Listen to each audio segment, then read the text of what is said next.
Referring to yourself in the third person could help with stress. Fear, anger, hate, and sadness. 4 emotions that can affect how we think and act. When we are under pressure, mental or physical, our emotions are even more difficult to control. But what if there was a quick and easy way to deal with your emotions every time you faced a stressful situation? Well, there may be, and it involves a grammatical term, third person singular. Teachers use this term when talking about verbs and the form they take with third person pronouns he, she, or it. One American researcher thinks he may have found a way to help control stress. Talk to yourself in the third person.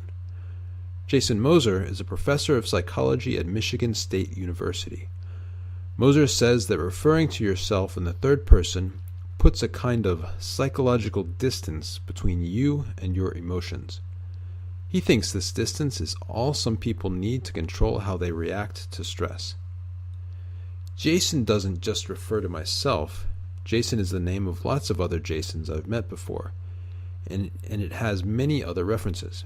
Whereas I and me can only refer to the self, Jason can refer to others.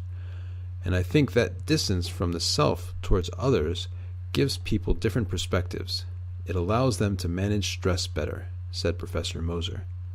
Talking to yourself in the third person is like giving yourself advice. Moser uses himself in an example. He does not like flying, but he must fly often for his work. So, when he is feeling nervous or afraid during a flight, he talks to himself, only silently. And what I find myself doing, if I refer to myself as Jason, is that I then start giving myself advice. I start saying, well, Jason knows air travel is very safe. And Jason has been on thousands of flights before with no problem. And this little bit of distance you create by using your own name, it's like you're giving advice to somebody else, said Moser. Moser admits that talking out loud to yourself could look a little strange to other people.